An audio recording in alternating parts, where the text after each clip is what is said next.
7월의 장대비가 잿빛 커튼처럼 서울의 하늘을 뒤덮었다. 마천루들은 희미한 유령의 형상으로 변했고 도시의 넌사이는 흠뻑 젖은 아스팔트 위에서 번진 물감처럼 흘러내렸다. 도로 위는 차들로 가득했고 경적 소리와 빗소리가 뒤섞여 혼란스러운 도시의 교향곡을 연주했다. 칠흑 같은 검은색 제네시스 G90 세단 내부는 완벽한 정적이 흘렀다.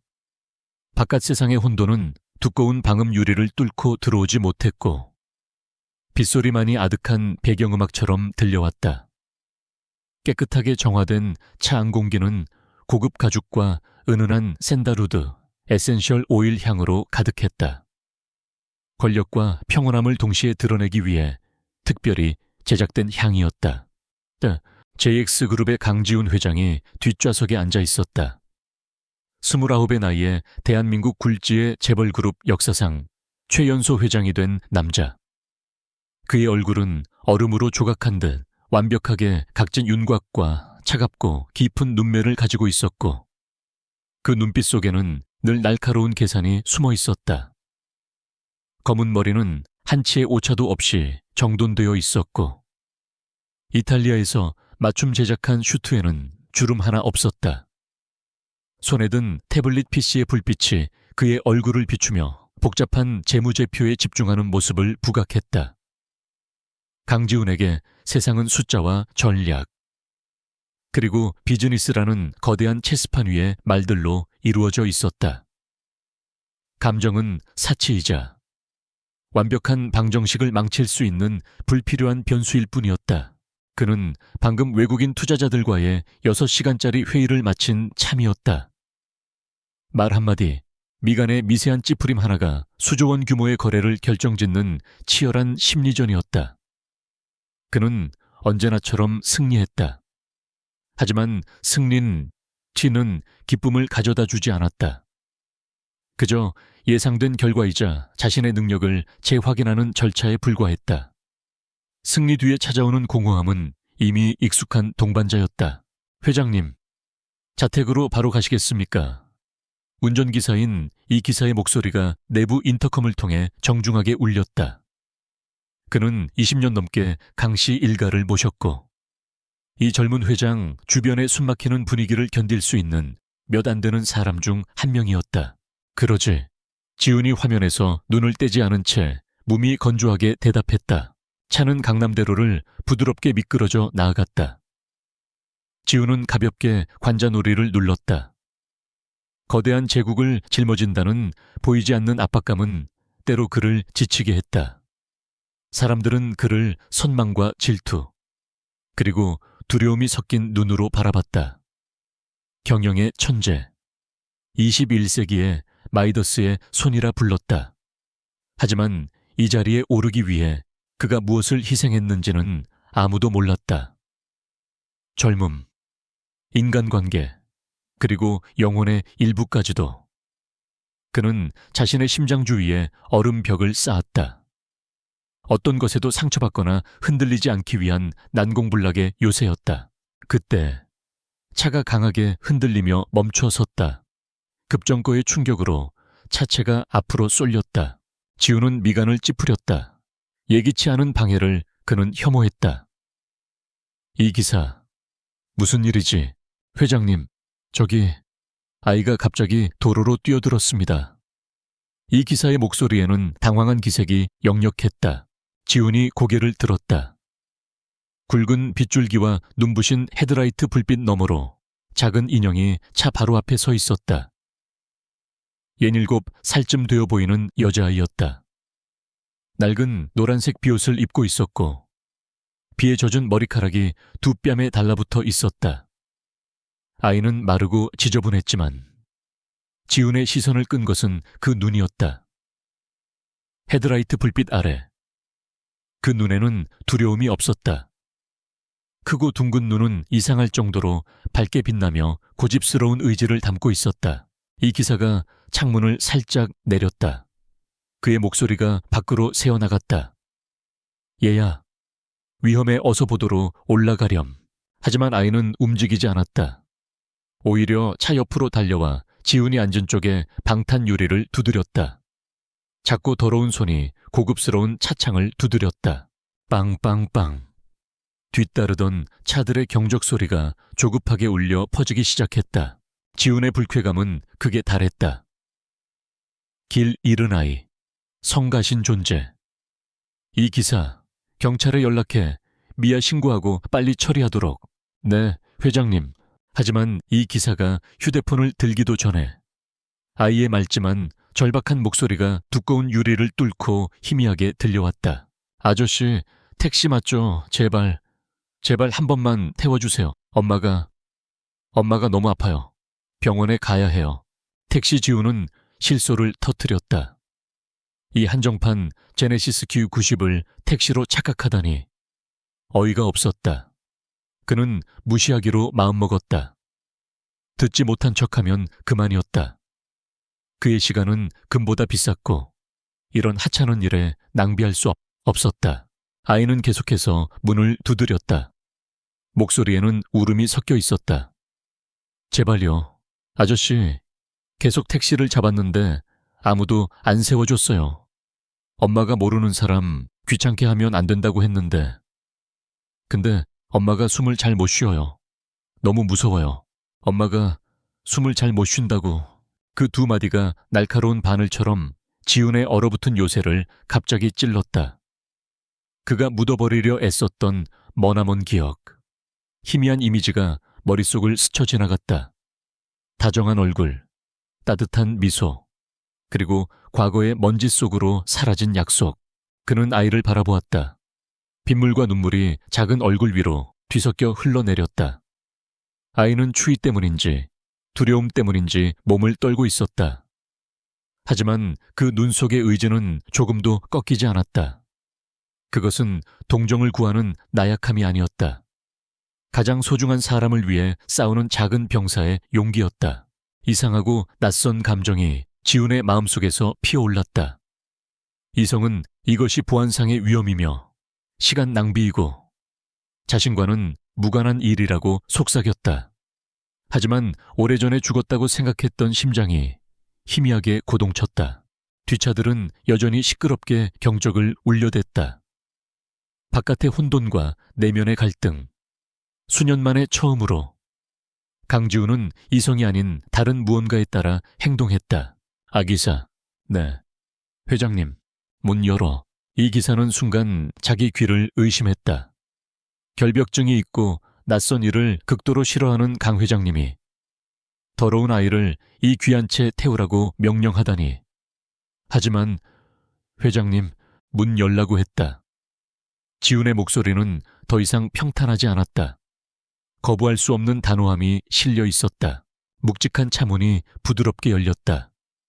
아이는 잠시 어리둥절한 표정을 짓더니 이내 차 안으로 재빨리 올라탔다. 축축하고 차가운 밤 공기가 따뜻하고 고급스러운 공간 안으로 밀려 들어왔다. 아이는 좌석 가장자리에 몸을 웅크리고 앉아 흠뻑 젖은 옷이 고급 가죽 시트를 더럽히지 않으려 애썼다. 머리카락과 비옷에서 떨어진 물방울이 값비싼 바닥 매트 위로 뚝뚝 떨어졌다. 지훈은 다시 태블릿 PC로 시선을 돌렸다.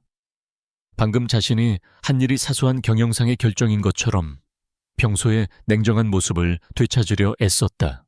애어느 병원이지? 그가 퉁명스럽게 물었다. 네, 서울중앙병원이요. 아이가 여전히 떨리는 목소리로 작게 대답했다. 공공병원, 늘 붐비고 혼란스러운 곳. 또 한 번 두세 개의 극명한 대비가 느껴졌다. 잠시 놀랐던 이 기사는 금세 프로다운 모습을 되찾았다. 차는 정체된 차선을 능숙하게 빠져나와 병원을 향해 속도를 높였다. 차 안에는 다시 침묵이 흘렀다. 아이의 희미한 숨소리와 유리창을 때리는 빗소리뿐이었다. 지훈은 숫자에 집중하려 했지만 그럴 수 없었다. 이 작은 생명체의 존재는 너무나 큰 교란이었다. 아이에게서 뿜어져 나오는 한기가 느껴졌다. 잠시 내적 갈등을 겪던 그는 작게 헛기침을 했다. 이 기사, 히터론도 올려. 네, 회장님. 따뜻한 공기가 차 안에 퍼졌다. 아이도 조금은 편안해졌는지 떨림이 잦아들었다. 아이는 곁에 앉은 남자를 힐끗 쳐다보았다. 그는 정말 잘생겼지만 얼굴이 너무 차가웠다. 조금 무서웠지만 동시에 무척 감사했다. 제 이름은 이하은이에요. 아이가 갑자기 자신을 소개해야 할 것 같다는 생각에 입을 열었다. 7살이에요. 정말 감사해요. 아저씨. 지우는 대답 대신 가볍게 고개를 끄덕였다. 그는 아이들을 대하는 법을 몰랐다. 무슨 말을 해야 할지 알 수 없었다. 아저씨, 차가 정말 좋네요. 향기도 나요. 혜은이가 다시 말했다. 아이의 순수함은 두려움을 금세 잊게 했다. 근데 다른 택시랑은 좀 다르네요. 지훈의 입가에 희미한 미소가 스쳤다. 이제야 알아차린 모양이군. 얼마 지나지 않아 차는 서울중앙병원 응급실 입구에 도착했다. 그곳은 거리보다 더 혼란스러웠다. 구급차 사이렌 소리, 사람들의 고함, 울음소리가 뒤섞여 있었다. 차가 멈추자마자 혜은이는 서둘러 문을 열었다. 밖으로 뛰쳐나가기 전 아이는 지훈을 향해 고개를 깊이 숙였다. 정말 고맙습니다. 아저씨는 좋은 분이세요. 그 말을 남기고 아이는 빗속으로 뛰어들었다. 노란 비옷을 입은 작은 형체는 응급실 앞의 혼란스러운 인파 속으로 순식간에 사라졌다. 나타났을 때처럼 순식간이었다. 지훈은 그 작은 뒷모습을 보며 자리에 꼼짝 않고 앉아 있었다. 좋은 사람 누군가에게 그런 말을 들어본 게 얼마 만인가. 그는 무자비한 사업가, 무서운 경쟁자, 냉혹한 리더였다. 하지만 좋은 사람, 그 단어는 너무나 낯설었다. 차는 아직 출발하지 않았다. 이 기사는 명령을 기다리고 있었다. 지훈은 눈을 감았다. 혜은이의 그 단단한 눈빛이 다시 마음속에 떠올랐다. 왜 그 눈빛이 뇌리에서 떠나지 않는지 알 수 없었다. 그는 값비싼 스마트폰을 꺼내 익숙한 번호를 눌렀다. 김비서요. 네. 회장님, 무슨 짓이십니까? 수화기 너머로 프로페셔널한 목소리가 들려왔다. 서울중앙병원 응급실. 방금 실려온 여자 환자가 있을 거다. 딸 아이 이름은 이하은. 7살. 상황 파악하고 가장 좋은 병실과 최고의 의사를 붙여 모든 비용은 내 앞으로 처리하도록. 수화기 너머에서 잠시 침묵이 흘렀다. 이 지시가 꽤나 의외였던 모양이다. 네, 회장님, 즉시 처리하겠습니다. 조용히 진행해. 아무도 모르게. 알겠습니다. 지훈은 전화를 끊었다. 그는 의자 깊숙이 몸을 기댄 채 창밖을 바라보았다. 비는 여전히 그치지 않고 있었다. 수년간 공들여 쌓아 올린 그의 얼음벽에. 오늘 밤 작은 균열이 생긴 것 같았다. 출발하지, 이 기사. 검은 세단은 조용히 병원을 떠나 도시의 흐름 속으로 다시 섞여 들어갔다. 하지만 강지훈의 마음속에서는 거대한 파도의 시작을 알리는 작은 물결이 이제 막 일렁이기 시작했다. 강지훈의 펜트하우스는 그의 내면을 그대로 비추는 공간이었다. 서울의 야경이 한눈에 들어오는 통유리창 너머로 도시의 불빛이 보석처럼 흩뿌려져 있었지만 실내는 차가운 미니멀리즘의 정수였다. 흙과 백, 그리고 회색으로만 이루어진 공간에는 불필요한 장식품 하나 없었고 모든 가구는 완벽한 질서 속에 제자리를 지키고 있었다. 병원의 혼란스럽고 생명력 넘치던 분위기와는 극명한 대조를 이루는 거대하고 고요한 무균실 같았다. 그는 현관에 들어서자마자 기계적으로 재킷을 벗어 집사에게 건넸다. 뜨거운 물로 샤워를 하며 오늘의 피로와 그리고 그 아이가 남긴 이질적인 감정의 잔재를 씻어내려 애썼다. 값비싼 라운지웨어로 갈아입은 그는 개인배서 위스키 한 잔을 따라 단숨에 들이켰다. 독한 알코올이 목을 타고 내려가며 긴장을 풀어주었지만 머릿속은 여전히 복잡했다.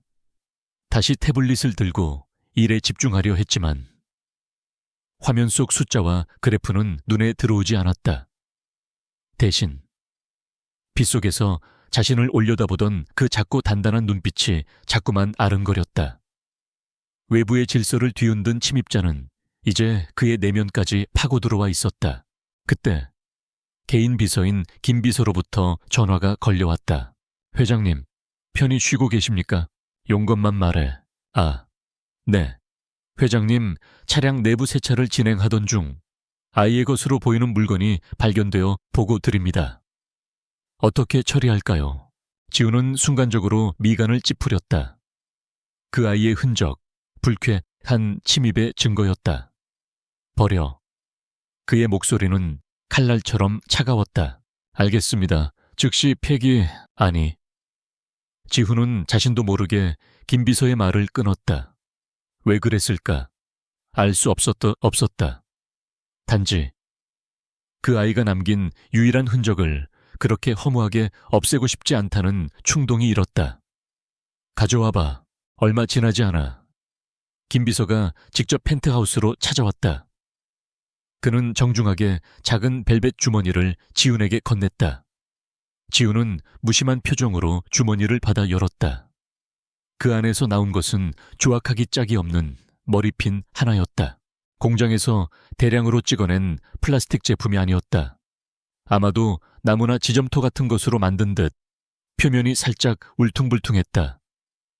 그 위에는 서툰 솜씨로 그려진 네잎 클로버가 있었다. 초록색 물감은 군데군데 번져 있었고 모양도 완벽하지 않았다.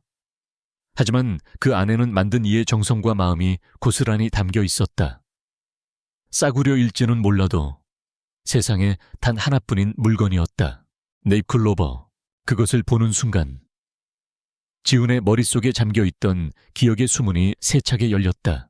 비 내리는 서울의 밤이 아니었다. 햇살이 눈부시게 쏟아지던 어느 대학 캠퍼스의 봄날이었다.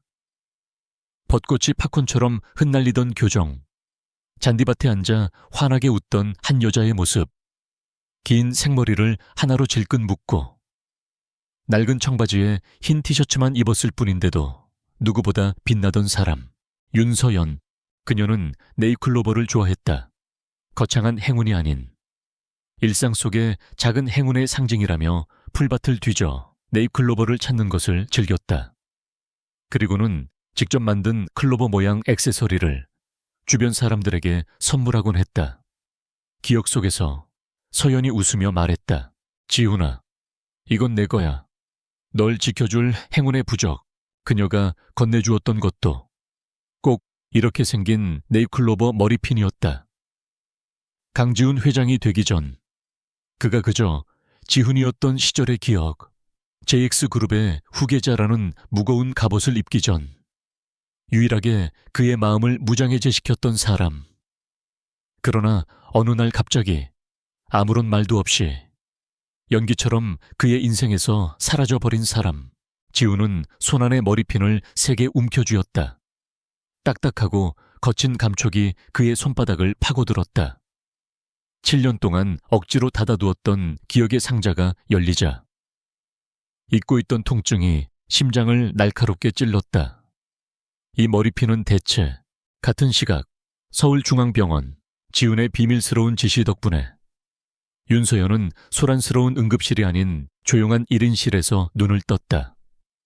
코를 찌르는 소독약 냄새와 창백한 형광등 불빛.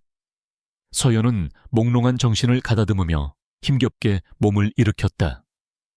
그리고 가장 먼저 찾은 것은 딸이었다. 하연아, 우리 하연이. 목소리는 갈라져 나왔다. 그때 침대 옆 작은 보호자용 의자에서 웅크리고 잠든 딸의 모습이 눈에 들어왔다. 지치고 헬쑥했지만 다행히 다친 곳은 없어 보였다. 서연은 안도의 한숨을 내쉬었다. 곧이어 죄책감과 두려움이 파도처럼 밀려왔다. 과로와 영양실조가 겹쳐 길에서 쓰러지다니. 만약 더 끔찍한 일이 벌어졌다면 이 어린 딸은 어떻게 됐을까? 하연이가 잠에서 깨어나며 눈을 비볐다. 엄마가 깨어난 것을 발견한 아이의 얼굴에 금세 환한 미소가 번졌다. 엄마, 일어났어. 괜찮아. 하연이는 의자에서 뛰어내려와 서연의 품에 와락 안겼다. 서연은 딸의 작은 몸을 힘껏 껴안았다. 이온이, 이 채취가 그녀가 살아가는 이유였다. 엄마가 미안해. 혜은아, 많이 놀랐지?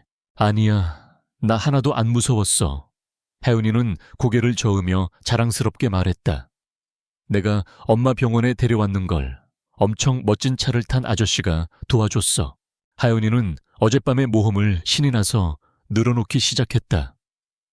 비가 엄청 많이 왔는데 자기가 용감하게 차를 세웠고 그 차는 택시가 아니라 번쩍번쩍 빛나는 까만 차였다고. 차 안은 조용하고 좋은 냄새가 났다고. 그리고 아저씨는 얼굴은 좀 차가웠지만 아주 잘생겼고 마음은 따뜻한 사람 같았다고. 서연은 딸의 이야기를 들으며 그저 안도할 뿐이었다. 세상에는 아직 좋은 사람이 있구나. 이름도 모를 그분께 어떻게 감사를 표해야 할까? 병원비는 또 어떻게 해야 하나? 막막한 현실이 어깨를 짓눌렀지만 일단은 딸이 무사하다는 사실에 감사했다. 그래서 그 아저씨한테 고맙다고 인사는 잘했어. 응, 아저씨는 좋은 분이세요. 하고 인사했지. 서연은 딸의 머리를 쓰다듬으며 희미하게 미소 지었다. 그때 병실 벽에 걸린 작은 TV에서 경제 뉴스가 흘러나오고 있었다. 잭스그룹의 강지훈 회장은 오늘 열린 해외 투자 설명회에서 대규모 투자 유치를 성공시키며 다시 한번 그의 탁월한 경영 능력을 입증했습니다. 최연소 총수라는 우려를 불식시키고 JX그룹을 이끌어 나갈 그의 향후 행보에 귀추가 주목됩니다. 앵커의 목소리와 함께 화면 가득 익숙한 얼굴이 클로즈업 되었다. 7년 전 풋풋했던 청년의 모습은 온데간데 없었다. 날카로운 턱선과 냉철한 눈빛, 압도적인 카리스마를 뿜어내는 JX그룹의 회장 강지훈. 그녀가 알던 소년보다 더 차갑고 더 단단하고 더 멀게 느껴지는 남자. 그럼에도 불구하고 그가 강지훈이라는 사실은 변함이 없었다. 서연의 심장이 바닥으로 쿵 하고 떨어졌다. 바로 그 순간 화면을 가리키며 혜은이가 해맑게 외쳤다. 엄마, 저 아저씨야. 어제 우리 도와준 아저씨. 뭐? 맞아, 저 아저씨야. 옷은 달랐지만 얼굴은 똑같아. 서연의 세상이 무너져 내렸다. 온몸의 피가 차갑게 식는 것 같았다. 자신과 딸을 구해준 친절한 이방인이 강지훈이라고 7년 동안 그에게서 그의 세계로부터 필사적으로 도망쳐온 바로 그 남자. 어떻게, 왜 단순한 우연일까? 아니면 그가 우리를 찾아낸 걸까? 머릿속이 하얗게 비어버렸다. 공포가 목을 조여왔다. 그녀는 새근새근 잠든 딸의 얼굴을 내려다보았다. 자신과 그의 과거를 증명하는 살아있는 증거. 그들이 함께 지켜온 작고 평화로운 세상이 산산조각 나기 직전이었다.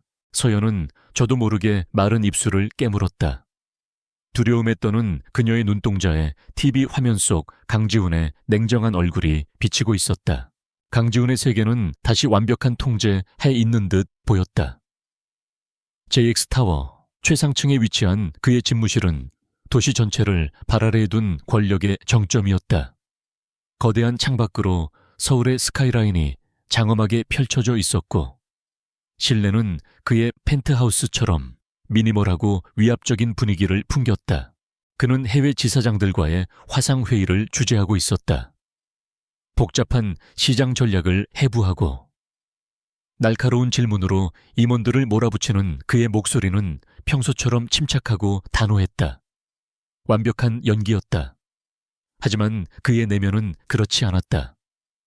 책상 서랍 깊숙한 곳에 넣어둔 네이클로버 머리핀의 감촉이 자꾸만 손끝에 맴돌았다. 윤서연의 웃음소리가 파편처럼 뇌리를 스쳤다. 프로페셔널한 가면 뒤에서 그의 영혼은 과거의 기억과 현재의 미스터리 사이에서 격렬하게 요동치고 있었다. 회의가 끝나자마자 그는 인터컴으로 김 비서를 호출했다. 그의 목소리에는 참을 수 없는 조급함이 묻어 있었다. 김 비서, 어제 그 아이, 이하은, 그리고 아이의 어머니에 대해 알아봐. 네, 회장님, 병원비 지원 외에 추가로 필요하신 사항이 있으십니까? 필요한 모든 자원을 동원해 신상 정보, 과거 행적, 주변 인물, 아주 상세하게, 특히 7년 전 기록까지 전부 다. 10년 전이라는 말에 김 비서는 순간 의아했지만 그의 프로페셔널리즘은 질문을 허락하지 않았다. 알겠습니다, 회장님. 즉시 착수하겠습니다. 김 비서의 능력은 JX그룹 내에서도 정평이 나 있었다. 그는 그룹의 정보팀과 보안팀을 동원해 즉시 조사에 들어갔다. 병원 기록, 학교 등록 서류, 과거 주소지 이전 내역, 금융거래 기록까지 정보의 조각들이 하나둘씩 맞춰지기 시작했다. 윤서연, 그녀의 지난 7년은 고난의 연속이었다. 명문대 유망주였던 그녀의 기록은 어느 순간 끊겨 있었다. 그 후 그녀는 여러 도시를 전전하며 임시직과 아르바이트로 생계를 이어왔다. 마치 무언가로부터 필사적으로 도망치듯 한 곳에 오래 머무르지 않고 조용히 살아왔다. 조사 결과는 지훈의 보안 태블릿으로 실시간 보고되었다. 그는 보고서를 넘길 때마다 가슴이 답답해지는 것을 느꼈다. 그날 밤 지훈은 퇴근하지 않고 집무실에 홀로 남았다. 도시의 불빛들이 창밖에 은하수처럼 펼쳐져 있었지만 그의 눈에는 들어오지 않았다. 똑똑. 노크 소리와 함께 김 비서가 들어왔다.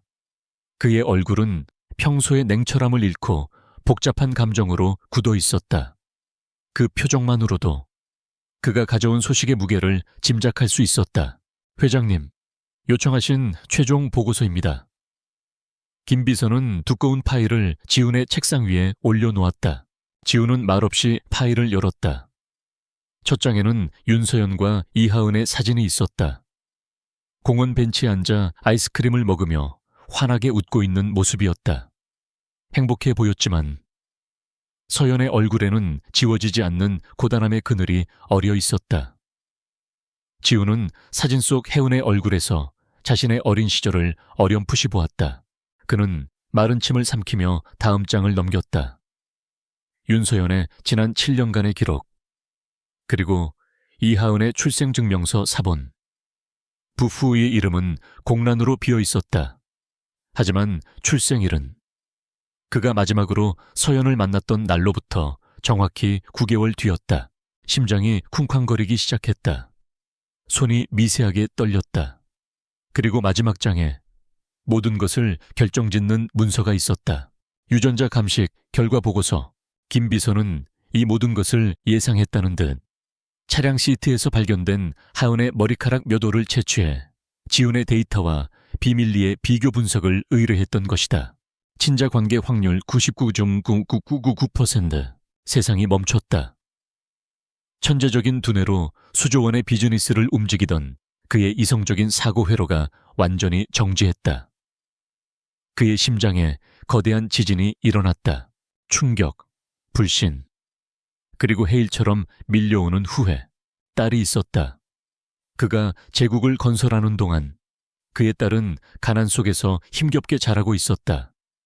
그의 딸이 비를 맞으며 거지처럼 그의 차를 세워야만 했다. 태그. 그의 손에서 파일이 떨어지며 서류들이 바닥에 흩어졌다. 손에 들고 있던 위스키 잔에 금이 가며 손바닥으로 날카로운 파편이 파고들었지만 그는 고통을 느끼지 못했다. 지금 그의 심장을 난도질하는 고통에 비하면 아무것도 아니었다. 후회를 넘어선 분노가 치밀었다. 자기 자신에 대한 분노. 이런 상황을 만든 세상에 대한 분노. 그리고 과거 서연을 벼랑 끝으로 몰았던 자신의 가족에 대한 분노까지. 회장님, 괜찮으십니까? 김 비서가 걱정스러운 목소리로 물었다. 지훈은 대답하지 않았다. 그는 흩어진 서류들 사이에서 혜은의 사진을 집어들었다. 사진 속에서 자신의 딸이, 그 존재조차 몰랐던 자신의 핏줄이 천진난만하게 웃고 있었다. 같은 시각 고급스러운 한정식집의 별실, JX그룹의 박태진 부회장이 그의 신복 중 한 명과 마주 앉아 있었다. 50대 후반의 그는 겉으로는 호탕하고 매력적이었지만 눈빛에는 교활함과 야심이 번뜩였다. 그는 자신이 차지했어야 할 회장 자리를 날치기처럼 꿰찬 어린 놈, 강지훈을 병적으로 증오했다. 그래서 뭔가 이상한 점이라도 있었나? 박태진이 나직이 물었다. 네, 부회장님. 회장님께서 어젯밤 신원불명의 모녀를 개인적으로 도운 사실이 확인되었습니다. 단순한 동정심이라고 보기에는 석연치 않은 점이 많습니다.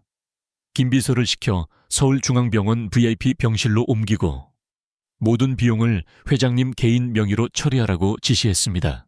박태진의 눈이 가늘어졌다. 냉혈한으로 유명한 강지훈이 그런 일을 그의 동물적인 감각이 경고 신호를 보냈다. 이것은 단순한 선행이 아니었다. 저 완벽한 놈의 갑옷에 생긴 균열, 치명적인 약점일지도 모른다. 계속 주시해. 박태진의 목소리에 독사의 혀 같은 차가움이 깃들었다. 그 여자와 아이, 뒷조사를 해봐. 과거 행적, 주변 인물, 먼지 하나까지 샅샅이 털어봐. 그 오만한 애송이를 끌어내릴 수 있는 무기가 될지도 모르니. 밤이 깊어졌다. JX타워에 불 꺼진 회장실. 강지훈은 홀로 창가에 서서 혜은의 사진을 내려다보고 있었다. 그의 세계는 뒤집혔고 그의 얼어붙은 심장 속에서는 보호 본능과 죄책감, 그리고 이제 막 싹트기 시작한 뜨거운 부성애라는 폭풍이 휘몰아치고 있었다. 그리고 도시의 다른 한편, 연기자욱한 한정식 집에서는 박태진이 비릿한 미소를 짓고 있었다. 피냄새를 맡은 포식자의 미소였다. 한 남자는 자신의 딸을 지키기 위한 싸움을 준비하고 있었고 다른 한 남자는 그 부성애를 무기 삼아 그를 파멸시킬 계획을 세우고 있었다. 두 남자의 운명이 한 아이를 중심으로 거대한 소용돌이를 만들어내기 시작했다. 박태진의 공격은 교활하고 은밀하게 시작되었다. 그는 전면전을 벌이는 대신 여의도 증권가에 독처럼 퍼지는 악성 루머를 선택했다. 익명의 정보지를 통해, 사교 모임의 귓속말을 통해, 그리고 주식 관련 온라인 커뮤니티를 통해 교묘하게 조작된 이야기들이 흘러나왔다. JX그룹, 젊은 총수의 리더십에 대한 내부 우려가 상당하다는 소문. 강지훈 회장의 불안정한 사생활이 경영 판단에 영향을 미치고 있다는 미확인 보고. 역시 소년 천재는 경험 부족을 감출 수 없는 것인가. 소문은 직접적인 비난을 피하면서도 투자자들의 신뢰를 좀먹기에 충분했다. 특히 강지훈의 젊음을 미숙함과 불안정성으로 포장하여 다가오는 주주총회에서 그의 입지를 흔들려는 의도가 명백했다. JX그룹의 주가는 미미하게 흔들리기 시작했다.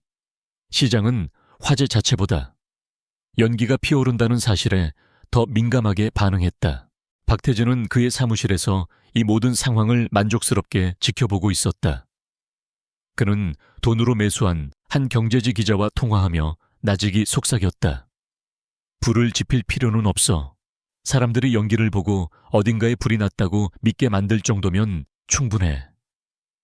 그의 방식은 늙은 뱀처럼 소리 없이 다가가 상대의 숨통을 서서히 조이는 것이었다.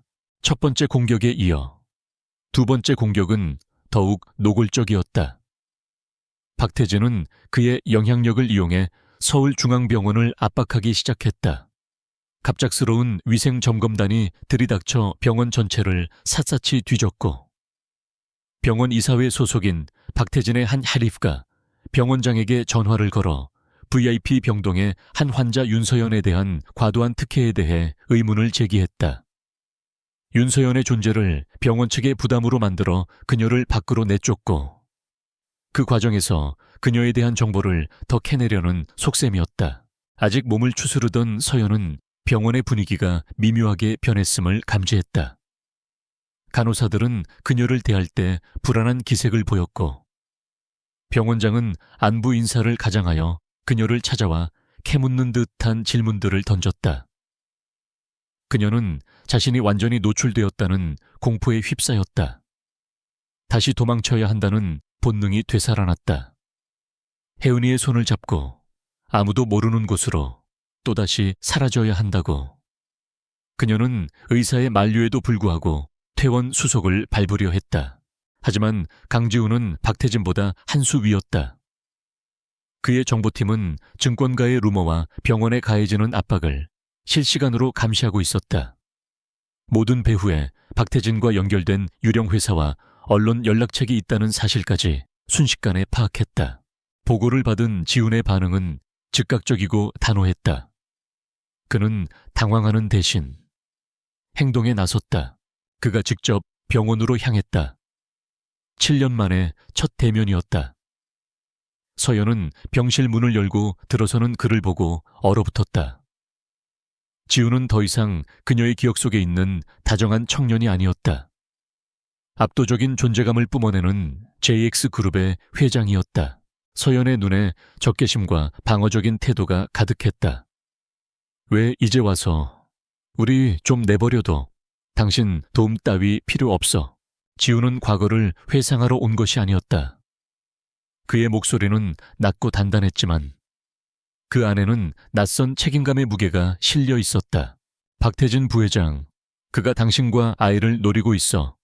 여긴 더 이상 안전하지 않아. 그는 상황을 길게 설명하지 않았다. 눈앞의 즉각적인 위협과 자신이 그녀와 아이를 지킬 것이라는 사실만을 전달했다. 나와 함께 가야 해. 서연아. 하은이를 위해서라도. 하은이라는 이름에 서연의 눈빛이 흔들렸다. 그에 대한 두려움과 불신은 여전했지만 딸을 위험에 빠뜨릴 수는 없었다. 그녀는 그의 말에 담긴 냉엄한 진실을 받아들일 수밖에 없었다. 지훈의 지시에 따라 모든 것은 신속하고 은밀하게 이루어졌다. 검은색 밴 차량과 전문 경호원들이 병원 비상구를 통해 서연과 하연을 빼냈다. 그들이 향한 곳은 지훈의 펜트하우스가 아니었다. 서울 외곽, 외부에는 전혀 알려지지 않은 첨단 보안 설비를 갖춘 한적한 별장이었다. 그곳은 이제 모녀의 안전한 요새가 될 터였다. 별장에 도착한 지훈은 오래 머물지 않았다. 혜은이가 새롭고 낯선 환경에 불안해하지 않도록 필요한 모든 것을 지시한 뒤 그는 다시 그의 전쟁터로 돌아갔다. JX타워, 회장 집무실은 순식간에 전쟁 상황실로 변했다. 김비서, 그룹 법무팀장, 그리고 해커 출신의 젊고 유능한 사이버 보안팀장이 그의 앞에 섰다. 지훈은 창밖으로 도시를 내려다보며 차갑게 명령을 내렸다. 그의 눈빛은 먹잇감을 노리는 최상위 포식자처럼 번뜩였다. 박태진 부회장, 그의 지난 20년간의 모든 것을 파헤쳐 자금 흐름, 해외 페이퍼 컴퍼니, 차명 계좌, 사적인 통화 기록, 주고받은 이메일, 샅샅이 뒤져 단 하나의 먼지까지도 놓치지 마. 그는 잠시 말을 멈췄다가 얼음처럼 차가운 목소리로 덧붙였다. 나는 그의 숨통을 단번에 끊어놓을 수 있는 무기를 원한다. 단순한 경영권 분쟁이 아니었다. 박태진은 그의 가족을 건드렸다. 넘지 말아야 할 선을 넘었다. 루머와 공격에 흔들리던 미숙한 젊은 총수는 이제 없었다. 그 자리에는 자신의 딸을 지키기 위해 기꺼이 포식자가 되기로 결심한 한 아버지가 서 있었다. 본격적인 전쟁의 서막이 올랐다. 강지훈이 마련한 별장은 지상낙원처럼 보였다. 드넓은 정원과 최첨단 설비, 돈으로 살 수 있는 모든 것이 갖추어져 있었다. 하지만 윤서연에게 그곳은 아름다운 감옥이었다. 안전했지만 그녀의 삶은 다시 한번 강지훈이라는 거대한 세계에 갇혀버렸다. 힘들게 얻었던 자립을 잃어버린 상실감과 안전에 대한 안도감이 마음속에서 충돌했다. 딸 하은이는 처음 며칠간은 큰 집과 정원에 신나했지만 이내 익숙했던 작은 집과 동네 친구들을 그리워하기 시작했다. 그 모습을 지켜보는 서연의 가슴에는 죄책감이 쌓였다. 지훈은 치열한 업무 전쟁을 마치고 매일 저녁 별장을 찾았다. 그의 첫 방문들은 지극히 사무적이었다. 그는 박태진에 대한 조사 진행 상황이 담긴 보고서를 가져와 자신의 행동이 논리적으로 타당함을 증명하려는 듯 서연에게 설명했다. 한때 사랑했던 여자가 아닌 사업 파트너를 대하는 태도였다. 별장의 공기는 차갑고 서먹했다. 그 얼음을 깬 것은 혜원이었다. 아이는 더 이상 그의 차가운 겉모습에 주눅들지 않았다. 혜원이에게 그는 어려울 때 도와준 잘생긴 아저씨일 뿐이었다. 어느 날 저녁, 혜원이는 그의 값비싼 양복 바지를 잡아당기며 아이처럼 순수한 질문을 던졌다. 아저씨, 이름이 뭐예요? 지우는 순간 당황했다. 세상 누구도 그의 이름을 묻지 않았다. 모두가 알고 있었으니까. 그는 잠시 머뭇거렸다. 강지훈. 그 이름은 더 이상 회장이라는 직함에 가려지지 않은 한 개인의 이름으로 혜원에게 다가갔다.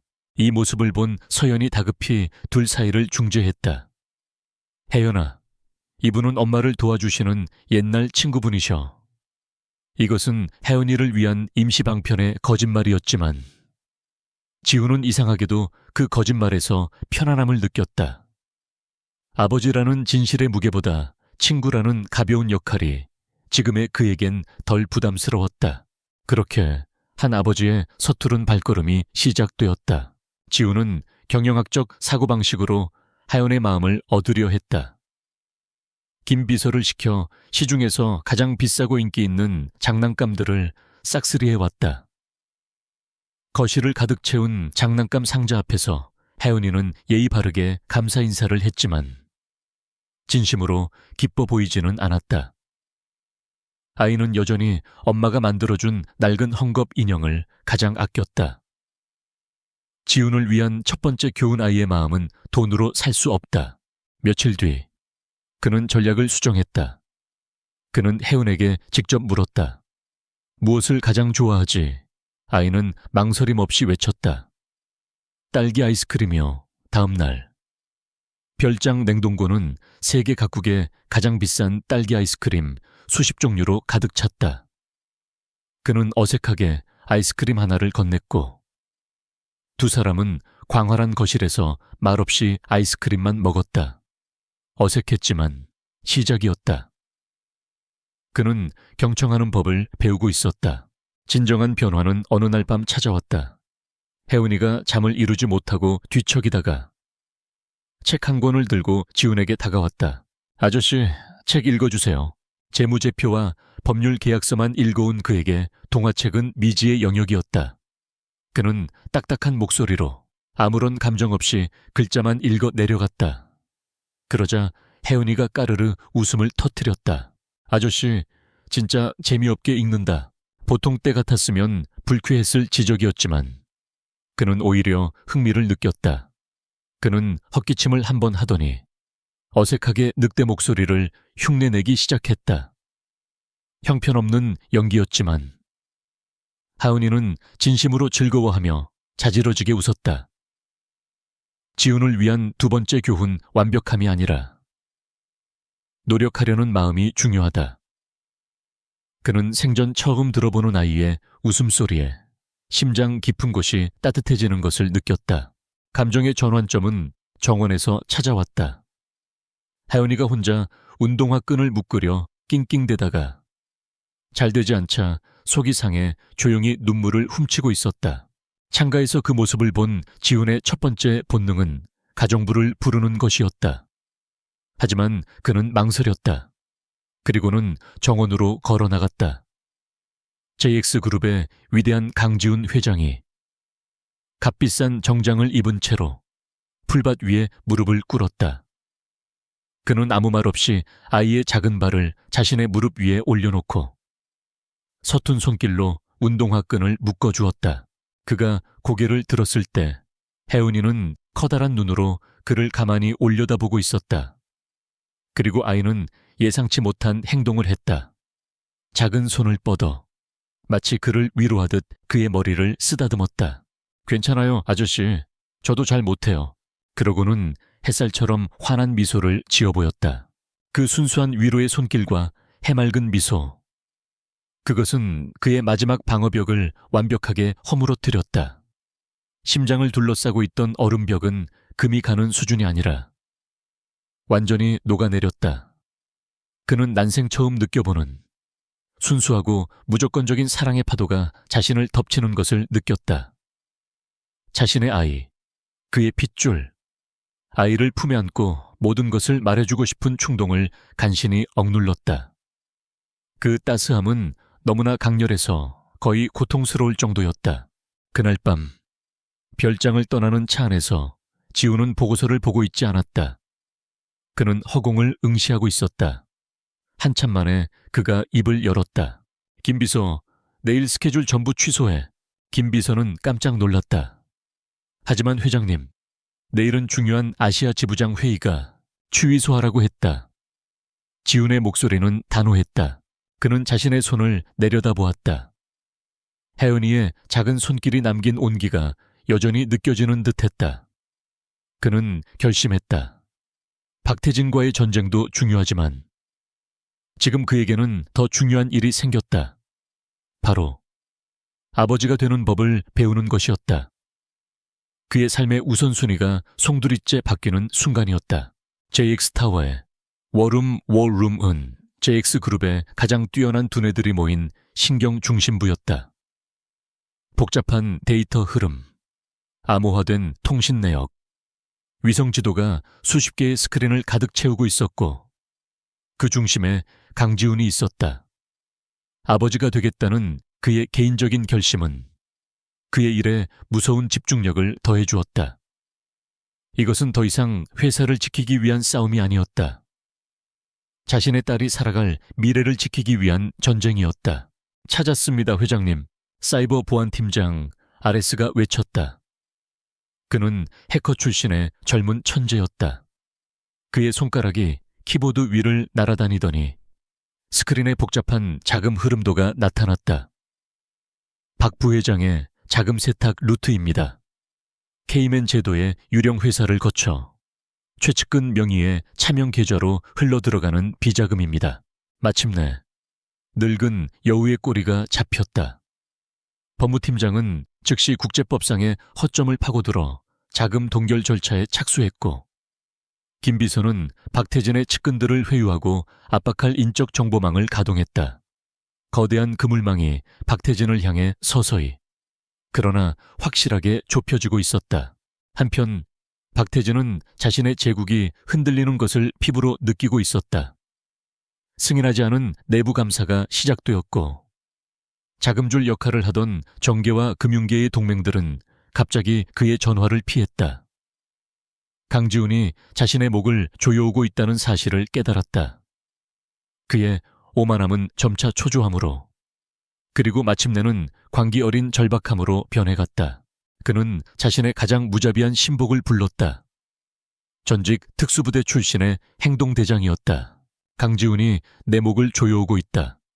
더 이상 기다릴 시간이 없어. 박태진의 눈은 붉게 충혈되어 있었다. 그는 마지막 카드를 꺼내기로 결심했다. 이성을 잃은 도박이었다. 그 아이, 강지훈의 유일한 약점. 그의 목소리는 뱀처럼 속삭였다. 아이를 데려온다. 그러면 그 오만한 놈도 무릎을 꿇을 수밖에 없을 거야. 행동대장의 얼굴이 순간 굳었다. 이것은 경영권 분쟁을 넘어선 중범죄였다. 하지만 박태진의 살기 어린 눈빛에 그는 감히 반대하지 못했다. 하지만 강지훈은 박태진보다 항상 몇 수 앞을 내다보고 있었다. 워룸에서 그는 자신의 팀에게 말했다. 박태진 같은 인간은 궁지에 몰리면 이성을 잃고 가장 저열한 수단을 쓰게 되어 있어. 그는 반드시 혜은이를 노릴 거다. 김 비서가 긴급하게 제안했다. 별장의 보안을 최고 수준으로 강화하겠습니다. 강화하는 것만으론 부족해. 지훈이 차갑게 말했다. 덫을 놔야지. 놈이 제 발로 걸어 들어와 모든 죄를 자백하게 만들 완벽한 덫을. 지훈은 이미 이 모든 것을 예상하고 함정을 준비하고 있었다. 별장의 보안 시스템은 겉으로는 평소와 같았지만 내부적으로는 군사작전 수준으로 업그레이드 되었다. 정원 구석구석에 초소형 카메라와 음성 탐지기가 설치되었고 경호원들은 그의 최정계 민간 보안팀으로 교체되었다. 그리고 가장 중요한 미끼. 지우는 서연에게 모든 계획을 설명하고 그녀의 동의를 구했다. 서연은 딸을 미끼로 쓴다는 사실에 경악하고 두려워했지만 이것이 박태진을 완벽하게 끝낼 유일한 방법이라는 것을 이해했다. 그녀는 떨리는 손으로 혜은이가 가장 좋아하는 재킷의 단추 모양 GPS 추적기를 직접 달아주었다. 딸을 지키기 위한 한 엄마의 무서운 결단이었다. 마침내 박태진의 하수인들이 움직였다. 그들은 정원사로 위장하여 별장 부지 안으로 잠입했다. 외부 CCTV 몇 개를 능숙하게 무력화시키며 자신들의 계획이 완벽하다고 믿었다. 덫이 발동되었다. 혜은이는 정원의 특정 구역에서 여성 경호원 한 명의 보호 아래 놀고 있었다. 의도적으로 만들어진 취약점이었다. 괴한들이 움직였다. 그들은 순식간에 여성 경호원을 제압하고 하은이에게 접근했다. 하은이는 겁에 질렸지만 엄마와 지훈 아저씨가 했던 말을 기억했다. 소리 지르지 말고 침착할 것. 괴한 중 한 명이 혜은이를 안아들고 도주하려는 순간 상황은 급변했다. 쓰러졌던 여성 경호원이 어느새 일어나 그들의 앞을 막아섰고 정원 곳곳에 숨어있던 최정예 경호원들이 나타나 그들을 완벽하게 포위했다. 같은 시각 JX타워의 워룸, 지우는 수십 개의 화면을 통해 이 모든 상황을 실시간으로 지켜보고 있었다. 하은이가 괴한의 손에 잡히는 순간 그의 얼굴은 돌처럼 굳었고 책상을 잡은 손등에는 힘줄이 하얗게 솟아올랐다. 자신의 아이가 미끼가 된 모습을 지켜보는 아버지의 심장은 갈갈이 찢어지는 듯했다. 하지만 그는 흔들리지 않았다. 차가운 이성으로 감정을 억누르며 마이크에 짧고 단호한 명령을 내렸다. 진입. 괴한들은 총 한 발 쏘지 못하고 모두 제압되었다. 혜은이는 즉시 구출되어 밖으로 달려나온 서연의 품에 안겼다. 워룸에 숨막히는 긴장감이 깨졌다. 아레스가 엄지를 치켜 세웠다. 모든 영상과 음성 깨끗하게 확보했습니다. 빼도 박도 못할 완벽한 증거입니다. 회장님, 마지막 장면은 강지훈의 얼굴을 클로즈업했다. 그는 화면 속에서 엄마 품에 안겨 안정을 되찾은 하연이의 모습을 보고 있었다. 냉철한 회장의 가면은 사라졌다. 그 자리에는 안도감과 함께 감히 자신의 딸을 건드린 자에 대한 얼음처럼 차갑고 무서운 분노가 불타오르는 한 아버지의 눈빛만이 남아있었다. 덫은 성공적으로 작동했다. 이제 사냥꾼이 직접 사냥에 나설 시간이었다. 박태진은 승리를 확신했다. 그의 충직한 부하로부터 물건 확보 완료라는 암호화된 문자 메시지를 받은 순간 그는 최고급 위스키를 따르며 축배를 들었다. 그의 머릿속에는 이미 강지훈이 자신의 발밑에 무릎 꿇고 애원하는 모습, 이사회가 미숙하고 무책임한 젊은 회장에게 등을 돌리는 장면이 생생하게 그려졌다. 마침내 저 오만한 애송이를 끌어내리고 JX그룹의 진정한 주인이 될 순간이 온 것이다. 자신감에 찬 그는 강지훈의 비서실에 전화를 걸었다. 강지훈 회장과 긴히 할 얘기가 있네. 내 사무실로 오라고 하게. 그의 목소리에는 승리자의 오만함이 가득했다. 하지만 돌아온 대답은 예상 밖이었다. 김 비서는 정중하지만 단호한 목소리로 말했다. 회장님께서는 지금 자리를 비우실 수 없는 중대한 업무 중이십니다. 용건이 있으시면 박 부회장님께서 직접 회장실로 오시는 것이 좋겠습니다. 이것은 미묘한 권력 싸움이었다. 지우는 박태진을 자신의 영토, 사자의 굴로 끌어들이고 있었다. 그러나 승리에 눈이 먼 박태진은 이를 강지훈이 두려움에 떨며 사무실에 숨어 있는 것이라 착각했다. 그는 코웃음을 치며 자리에서 일어났다. 직접 가서 놈의 목에 마지막 칼을 박아주리라. 회장실의 공기는 얼음장처럼 차가웠다. 강지훈은 거대한 책상 뒤에 앉아 있었다. 그의 표정은 잔잔한 호수처럼 평온했지만 그 깊은 곳에서는 거대한 폭풍이 휘몰아치고 있었다. 그는 상대의 어리석고 마지막 수를 기다리는 체스 그랜드마스터 같았다. 박태진은 의기양양하게 마치 개선장군처럼 들어왔다. 그는 초대받지도 않은 의자에 거만하게 주저앉았다. 표정이 영 안 좋아 보이는군. 강 회장, 어젯밤 잠은 좀 잤나? 그는 노골적으로 조롱하며 말을 시작했다.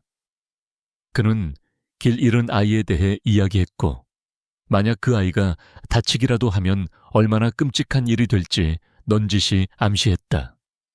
그는 강지훈의 자발적인 사임, 보유 주식 전량 양도, 그리고 경영 실패에 대한 대국민 사과를 요구했다. 그는 자신이 완벽하게 승리했다고 믿어 의심치 않았다. 박태진의 독설이 이어지는 동안 지훈은 미동도 없이 그를 응시했다. 그 헤아릴 수 없는 침묵이 오히려 박태진을 약간 불안하게 만들었지만 그는 그것을 충격 때문이라고 치부했다. 마침내 박태진의 말이 끝나자 지훈이 입을 열었다. 그의 목소리는 조용했지만 그 안에는 산을 움직일 듯한 무게가 실려 있었다. 다 끝났습니까? 부회장님. 그는 변명하거나 애원하지 않았다. 그저 책상 위에 리모컨을 집어들었을 뿐이었다. 딸깍. 사무실 벽면에 거대한 스크린이 켜졌다. 뉴스 채널이 아니었다. 별장에 설치되었던 초소형 카메라가 촬영한 초고화질 영상이었다. 지훈은 박태진의 범죄 행각들을 마치 영화의 하이라이트처럼 편집하여 보여주었다. 첫 번째 영상. 박태진의 부하들이 혜은이를 납치하려다 지훈의 경호팀에게 순식간에 제압당하는 장면. 두 번째 영상. 붙잡힌 행동대장이 피투성이가 된 얼굴로 모든 것을 자백하는 장면. 박태진 부회장님의 지시였습니다. 아이를 납치해서 강지훈 회장님을 협박하라고. 세 번째 영상. 화면이 분할되며 지훈의 팀이 찾아낸 박태진의 비자금 계좌, 자금 세탁 경로, 횡령 증거 자료들이 복잡한 도표와 함께 펼쳐졌다. 그리고 마지막. 경찰서 취조실에서 그의 부하들이 공식 진술서를 작성하고 있는 실시간 CCTV 영상. 박태진의 의기양양했던 표정이 서서히 무너져 내렸다. 얼굴에서 핏기가 사라지고 눈은 공포와 불신으로 크게 뜨였다. 그는 의자에서 비틀거리며 일어섰다. 이건 조작이야. 말도 안 돼. 내 놈이 함정을 판 거다. 그때 지훈이 자리에서 일어섰다.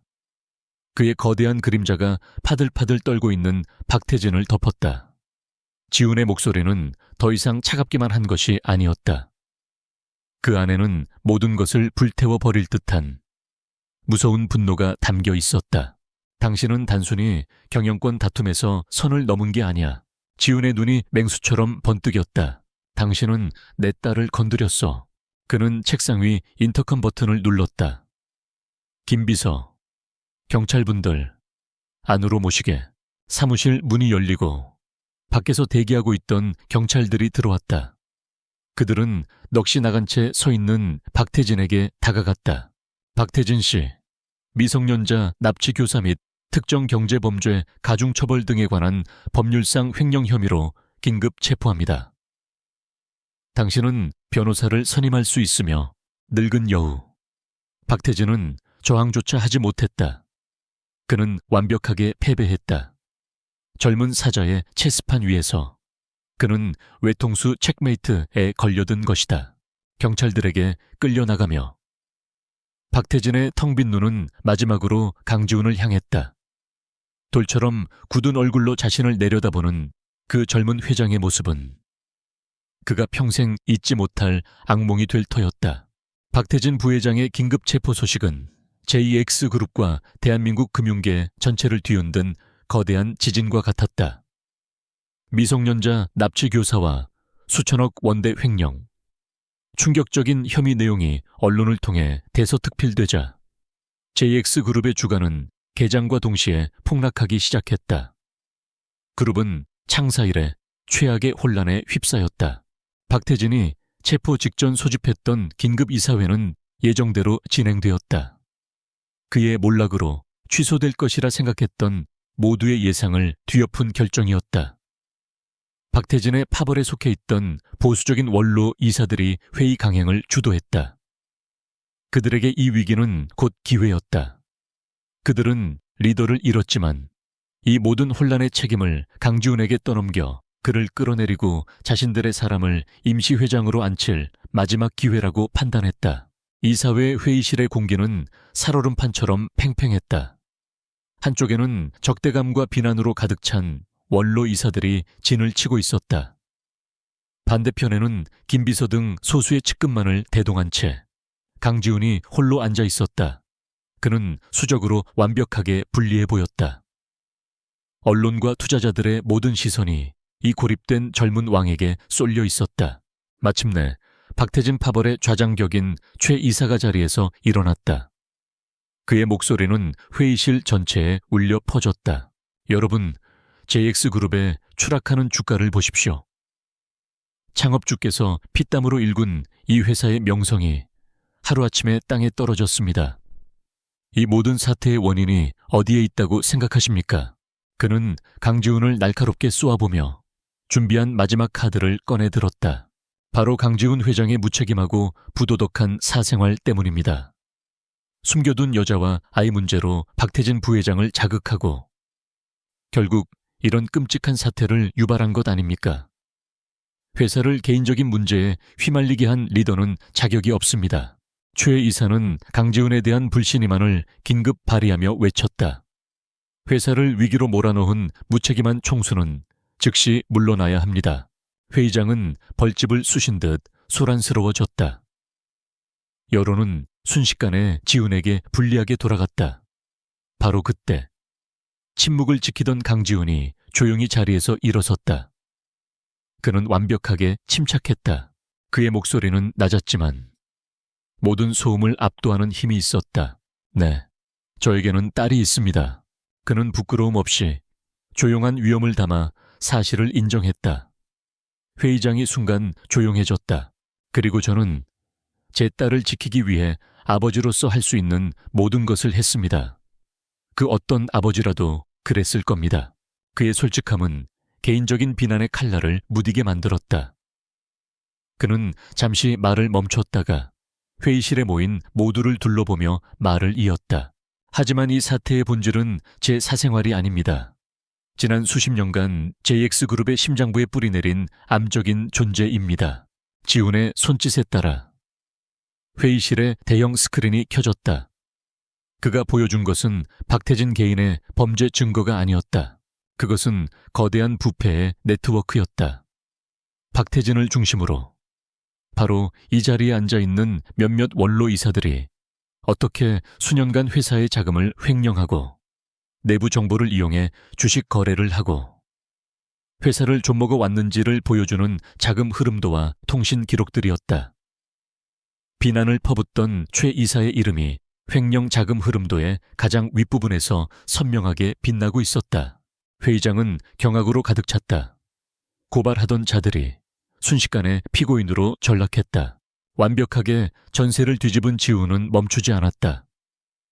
그는 즉시 JX그룹의 미래에 대한 비전으로 화제를 전환했다. 이제 이 썩은 뿌리를 도려내고 새로운 JX를 만들 시간입니다. 그는 완전히 새로운 지배구조 개편안, 부패에 대한 무관용 원칙, 그리고 미래 기술에 대한 과감한 투자 계획을 발표했다. 그는 위기를 기회로, 방어를 공격으로 바꾸었다. 단순히 썩은 곳을 청소하는 것이 아니라 더 강하고 투명한 집을 짓겠다는 청사진을 제시한 것이다. 불신임한 투표는 없던 일이 되었다. 대신 지훈의 구조 개편안을 승인하고 영상에 등장한 이사들에 대한 즉각적인 내부 감사에 착수하는 안건이 만장일치로 통과되었다. 회의가 끝나자 그의 편뿐만 아니라 그의 강인함과 비전에 감명받은 중립적인 이사들까지 모두 일어나 그에게 박수를 보냈다. 강지훈은 연단에 서서 회의실을 둘러보았다. 그는 적들을 물리쳤을 뿐만 아니라 그룹 내에서 자신의 권력을 완벽하게 다졌다.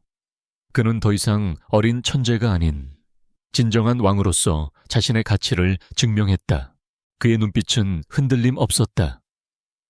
회사와 가족, 모두를 지켜낸 그는 이제 JX그룹을 새로운 시대로 이끌 준비가 되어 있었다. 폭풍이 지나갔다. 박태진과 그의 일파는 법의 엄중한 심판을 받았다. JX그룹을 수십 년간 좀먹어 온 부패의 고리가 마침내 끊어졌다. 강지훈 회장의 단호하고 신속한 조치에 투자자들의 신뢰는 빠르게 회복되었고 주가는 V자 반등을 그리며 이전보다 더 높은 곳을 향해 나아갔다.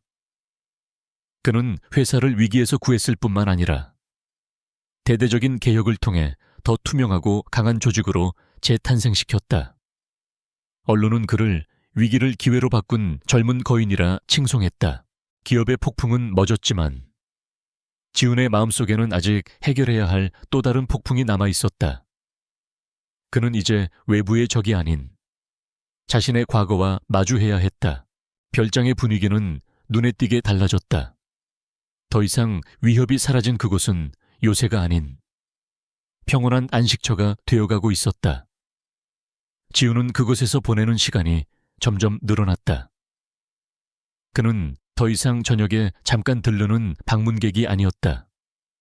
그는 가족의 일원이 되기 위해 노력했다. 서연과 하은과 함께 식사를 하고 혜은이의 숙제를 도와주려 애썼다. 물론 수학을 제외한 모든 과목에서 그는 끔찍한 선생이었다.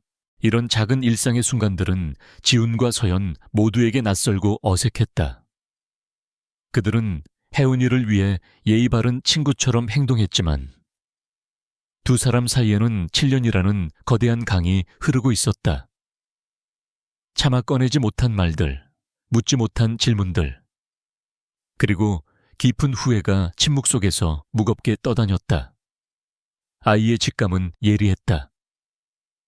혜은이는 엄마와 지훈 아저씨 사이에 보이지 않는 벽이 있음을 느끼고 있었다. 그 벽을 먼저 허물기로 결심한 것은 서연이었다. 어느 날 밤, 하은이가 잠든 후 그녀는 더 이상 이 불확실한 상태로 살아갈 수 없다고 결심했다. 과거라는 챕터를 닫아야만 했다. 달빛이 고요히 내려앉은 거실에서 그녀가 먼저 침묵을 깼다. 그녀의 목소리는 떨렸지만 그 안에는 단단한 의지가 담겨 있었다. 왜? 그녀는 지훈을 바라보았다.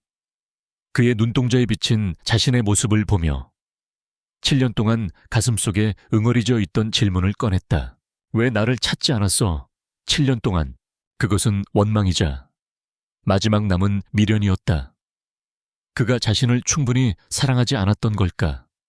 너무나 쉽게 잊어버린 걸까? 지훈은 그 질문을 피하지 않았다.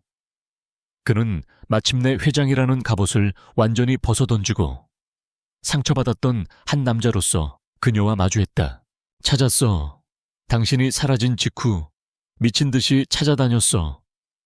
그의 목소리는 깊은 고통으로 잠겨 있었다. 하지만 할아버지께서 나를 막으셨지. 그는 그날의 진실을 털어놓았다. 당시 그룹의 절대 권력자였던 강 회장은 고아 출신인 서연을 후계자의 치명적인 약점으로 여겼다. 그는 서연을 따로 만나 협박했고 지훈에게는 서연이 거액의 돈을 받고 더 나은 미래를 찾아 유학을 떠났다고 거짓말했다. 젊고 오만했던 지훈은 사랑하는 연인에게 배신당했다는 생각에 깊은 상처를 받았다. 그는 그 상처를 감추기 위해 누구도 필요 없다는 것을 증명하기 위해 후계자 전쟁에 더욱더 미친 듯이 매달렸다. 나는 할아버지의 말을 믿었어. 당신이 나를 버렸다고 생각했지. 내 어리석음과 오만함이 우리에게서 7년이라는 시간을 앗아간 거야. 그의 목소리 끝이 파르르 떨렸다. 그의 고백에 서연의 마음속에 남아있던 마지막 원망의 불씨가 사그라들었다. 원망 대신 두 사람의 엇갈린 운명에 대한 깊은 슬픔이 밀려왔다. 그녀 또한 자신의 이야기를 고백했다. 강 회장이 그녀뿐만 아니라 지훈의 미래까지 망가뜨리겠다고 협박했다는 사실을. 그와의 관계를 계속하면 그가 모든 것을 잃게 될 것이라고. 나는 당신을 지키고 싶었어. 나 때문에 당신의 미래를 망칠 수는 없었어. 눈물이 그녀의 뺨을 타고 흘러내렸다. 그리고 당신을 떠나고 얼마 지나지 않아 혜은이가 생긴 걸 알았어. 무서웠지만 당신의 일부를 가졌다는 생각에 버틸 수 있었어. 혜은이를 키우는 게 내 세상의 전부가 되었지. 모든 비밀이 밝혀졌다. 그들은 서로를 미워할 이유가 없었다. 그들은 거대한 운명과 교활한 농간, 그리고 젊은 날의 서툰 자존심과 두려움의 희생자였다. 지우는 떨리는 손을 뻗어 7년 만에 처음으로 그녀의 손을 잡았다. 망설이는 손길이었지만 두 사람 사이에 거대한 강을 건너는 첫 번째 다리가 되었다. 세호연아. 그가 그녀의 이름을 불렀다. 내가 모든 것을 되돌릴 수는 없겠지. 하지만 다시 시작할 기회를 줘. 혜은이 옆에서, 그리고 당신 옆에서, 아빠가, 그리고 한 남자가 될 기회를. 서연은 동화처럼 바로 예스라고 대답하지 않았다. 그녀는 눈물 젖은 눈으로 그를 바라보았다. 그의 눈에서 진심 어린 후회와 변치 않은 사랑을 보았다. 그녀는 말없이 아주 작게 고개를 끄덕였다. 그것은 상처받은 두 영혼의 치유가 끝났다는 의미가 아니라 이제 막 시작되었음을 알리는 신호였다. 폭풍우가 지나간 뒤에 고요한 새벽이었다. 다음 날 아침, 하은이는 아침을 먹기 위해 식당으로 나왔다. 그리고 엄마와 지훈 아저씨가 함께 식탁에 앉아있는 모습을 보았다. 어제의 어색하고 무거운 공기는 사라지고 그 자리에는 조용하고 부드러운 온기가 감돌고 있었다. 두 사람은 큰 소리로 웃지는 않았지만 서로를 바라보며 작은 미소를 나누고 있었다. 하연이는 아이의 지혜로 모든 것이 달라졌음을 직감했다. 아이는 두 사람을 번갈아 보며 햇살처럼 밝게 웃었다. 오늘 아침은 기분이 좋아 보여요. 두 사람 함께하는 조용하고 평화로운 아침 식사. 그것은 그들의 가족이 되는 진짜 첫걸음이었다. 치유가 시작되었다. 몇 달 후 JX그룹 강지훈 회장의 사무실은 여전히 권력의 정점이었지만 그 안의 공기는 미묘하게 변해 있었다. 거대한 마호가니 책상 위, 복잡한 서류들 옆에는 아이의 서툰 솜씨로 그린 크레파스 그림이 고급 액자에 담겨 있었다. 세상에서 제일 멋진 우리 아빠라는 삐뚤빼뚤한 글씨와 함께 세 사람이 손을 잡고 웃고 있는 그림이었다. 강지훈은 막 임원회의를 끝마치고 있었다. 오후 6시 정각, 그는 단호하게 서류를 덮었다. 오늘 회의는 여기까지 하지. 다들 수고했네. 과거라면 상상도 할 수 없는 칼퇴근이었다. 임원들은 놀라면서도 이제는 익숙해진 듯 조용히 자리에서 일어났다. 김 비서만이 모든 것을 안다는 듯 흐뭇한 미소를 짓고 있었다. 회장님, 바로 퇴근하시겠습니까? 응, 저녁 약속이 있어서. 지훈이 그림 액자를 보며 부드럽게 미소 지었다. 그의 인생에서 가장 중요한 약속이었다. 그가 도착한 곳은 차가운 펜트하우스나 고립된 별장이 아니었다. 햇살이 잘 드는 정원이 딸린 아늑하고 따뜻한 집이었다. 그와 서연이 함께 고른 그들의 진짜 보금자리였다. 현관문이 열리자마자 작은 그림자 하나가 달려와 그의 다리를 와락 껴안았다. 아바. 혜은이가 외치는 그 한마디는 지훈에게 세상 그 어떤 계약 성사보다 더 큰 기쁨을 주었다. 그는 이제 더 이상 아저씨가 아니었다. 그는 자연스럽게 딸을 번쩍 안아 올려보래 입을 맞췄다. 이제는 너무나 익숙하고 행복한 일상이었다. 부엌에서는 서연이 콧노래를 부르며 저녁을 준비하고 있었다. 과거의 그늘은 완전히 사라지고 그녀는 건강과 예전의 밝은 미소를 되찾았다. 그녀는 지훈을 보며 따뜻하고 사랑스러운 눈빛을 보냈다. 세 사람은 함께 저녁 식사를 준비했다. 지지고 볶고, 때로는 음식을 태우기도 하는 평범하고 소란스럽지만 행복한 가족의 풍경이었다.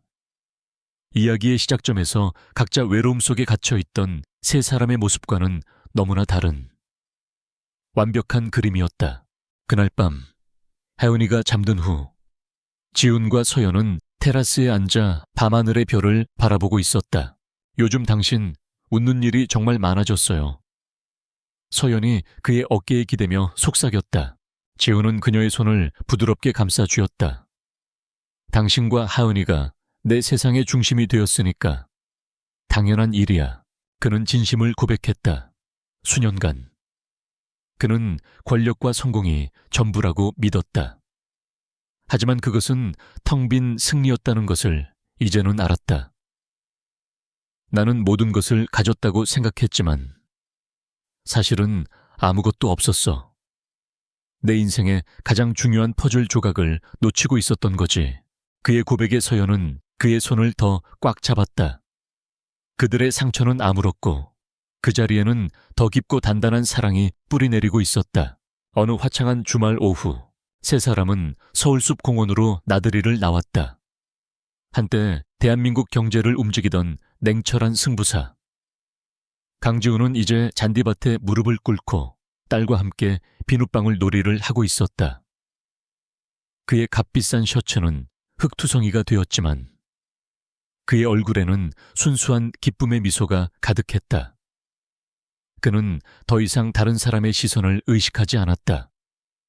오직 딸의 웃음소리만이 그의 세상에 존재했다. 그때 그의 스마트폰에서 JX그룹의 신사업 성공을 알리는 긴급 뉴스 속보 알림이 울렸다.